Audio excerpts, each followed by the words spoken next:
How y'all doing? We are back with one of our most important concepts. This is the foundation of the course, budgeting, right?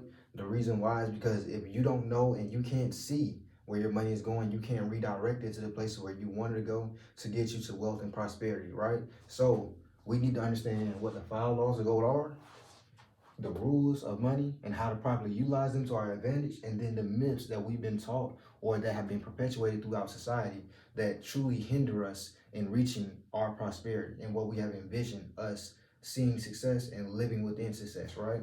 So we're going to break down budgeting, and we're going to start with the 5 laws of gold. Right here I have condensed the 5 laws of gold, but I'll go ahead and say them out to y'all. So gold comes gladly and in increasing quantity to any man or woman who will put aside no less than 1/10 of his earnings to create an estate for his family and his future.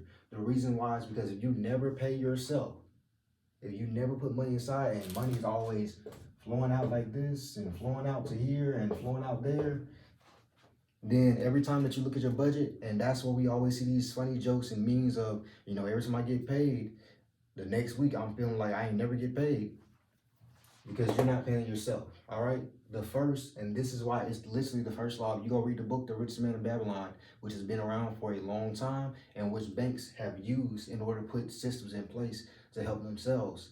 It'll teach you this. And this is the first law they teach is to pay yourself. All right.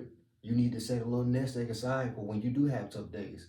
Because what is that? We call it your savings, right? But everybody says put your savings inside your budget. No, your savings should be outside of your budget because as soon as you get your check in and you give your 10% to God or whatever you believe in, your next 10% needs to be yourself so you can create your own nest egg and then your budget is placed around the other 10%.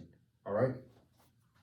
Next, gold labors diligently and contently for the wise owner who finds profitable employment. What does that mean? Your money should work for you. All right. That means your money should have a 9 to 5. If your money is not working for you, then you only working for your money. It does no justice, okay? The rich sit around and think all day because they want to do what? Put their money to work. All right? Gold clings to the gold clings to the protection of the cautious owner who invested wisely and under the advice of those skilled in his handling.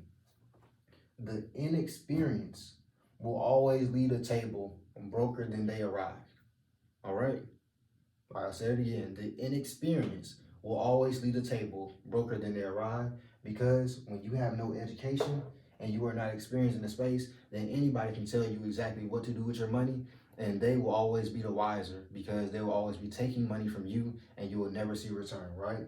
Gold slips away from the owner who invested in businesses and purposes. It does not matter what it is. That's why they included business and purposes with which he is unfamiliar or which are not approved by those skilled in his key. What I just say? The experience will always take money from this person right here. The law is literally up under gold clings to the cautious owner. And then guess what? It slips away from the owner who is inexperienced. All right. The last law, gold flees the owner who would force it to impossible returns or listens to the alluring advice of schemers or trusts it to his own inexperience and romantic desires in investment. All right. So when we talk about these 5 laws of gold, these 5 laws of gold were put in place and have been put in place for all of time because they hold true no matter the society we currently live in. All right. These same laws can be applied, and if y'all go try these laws out and you look at the way that you have lived your life, the way that you have used your money, you will see how these laws have affected you and why you are in the position that you are in, or why you have not reached the goals that you wanted to reach because you have not implemented these 5 laws, okay? So, next, how are these laws applicable? All right, the 10-20-70 rule, right? Like I said, if you read the book, The Richest Man in Babylon, it will teach you this. So 10%, that's yours. That's where you should keep your money. You should never give your 10% away unless it's for emergency use or a wise and proper investment which you have educated yourself on or you have spoken with somebody who has experience in those sort of investments. Your 20%, that's where you pay down your debts. All right.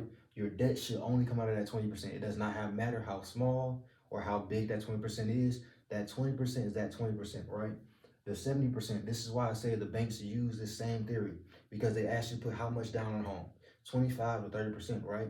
The reason why is because 70% goes to the household, okay? 70% of your money goes to the household. Banks want about 20% to 30% because that covers them on that front end. That lets them know that they're safe, and the rest of the money that you would need in order to properly cover the household, all the bills, that's within that 70%. Your mortgage is in your 70%. Your PMI insurance is in your 70%. 70%. Your utilities is in your 70%. Okay? That's how much they deem necessary in order for you to take care of the household properly.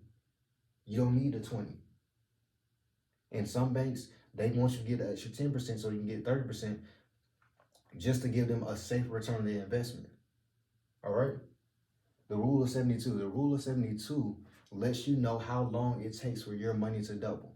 So with any interest rate that you have, you divide 72 by that interest rate, and it'll let you know how many years it takes for that money or your money in that account to double. All right? So we'll do 72, and you had a 12% interest rate. That number will let you know how many years it takes for your money to properly double, and then you can use that in your finances. The importance of education. I cannot stress this enough because we've heard it 3 times over here in the 5 laws of gold. The cautious owner, the owner who is inexperienced and irresponsible, and the owner who trusted to his own inexperience are all improperly educated. All right? But the only one who's successful is the one who sought somebody who's skillful in the industry. He sought education. Education is you seeking out more knowledge than you have. You have to go find out the people, the industries, or the things that you need to know in order to properly make a wise investment. Or else, every time you make that investment, your money will always be lost. All right? The myths of budgeting, you need a professional to manage your money. Nobody knows your situation better than you, not even me. So that's why always when I sit down with a client, I go through an extensive conversation with them about where they are, where they want to go, what their future goals are. I need to know so we can properly make a budget, so we can properly plan, so I can get an actual introspection into you as a person. If I don't understand you and your current situation or your future desired situation, then I don't know how to properly plan for your budget. All right, and many people love to give away their money. We give away 401ks. We give it away to money managers. We give away to hedge funds, and you don't know what is happening with your money, and you just expect the average 12% return, the average 8% return, and you have no clue what is going on with your money. What is that? An unwise investment, and that's where the person who is the professional is taking money away from the person who is inexperienced, right? Budgeting requires lifestyle cutting. That is the most false tale that is out there. All right. The reason why is because budgeting is not cost cutting. Budgeting is you actually opening your eyes to understand what is happening with your money.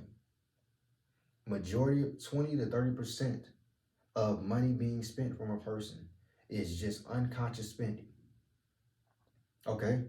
20 to 30% is unconscious spending. So once you truly create a budget and you know the lifestyle that you want to live or the goals that you want to achieve, then you know where to redirect your money so that you're not having wasteful spending. That's all it is. We call it lifestyle cutting because you assume that you buying these clothes and cars and shoes is what you actually want, but it's not, because your actual goals and dreams are on a totally opposite end of the spectrum. So it's a redirection of your money to what you actually want, what you actually desire in life, which will bring you wealth and prosperity. Budgeting requires continuous effort. It does not. It just requires continuous attention. That's all. When you set the budget in place, you just pay attention to the spending that you're doing. You don't have to continue to make another spreadsheet. You don't have to continuously check your account after account after account. You know what the budget is. If your grocery budget is $100, you know when you check out the stand that if you go over $100 that you're going against your budget. It's simple. You're paying attention to what you're doing now. You're paying attention to where you're allocating funds and money. All right? Budgeting will make me a penny pincher. Budgeting is does not make you a penny pincher because you always had this money. You are doing nothing. You're probably not getting any more money. You're not getting any less. It's like I said, a redirection of your money. You're not going from paycheck to paycheck because if you were doing that before you started budgeting. You just didn't understand where your money was going. And many of us are going paycheck to paycheck already, so you're technically already a penny pincher. You just don't actually see your money. You don't actually see how much you're spending in these areas. So you don't actually know how much of a penny pincher, quote unquote, that you are. But once you create a budget, you gain control of your money. You become the master of your fate and where your destiny is going, all right? So these concepts are important. Your 5 laws of go, understanding these laws and knowing how to utilize them in your day-to-day life. These 3 laws, which truly help you day in and day out, the proper education, the rule of 10, 20, 70, and then knowing how long does it take for your money to double in a given time. And then these myths, these 5 myths that need to be, these 4 myths which need to be expelled in order for you to properly put a budget in place and you not be in conflict with your internal and external environment. All right? Y'all have a great day. That's Wealth Wednesdays. Come back and see us again next week.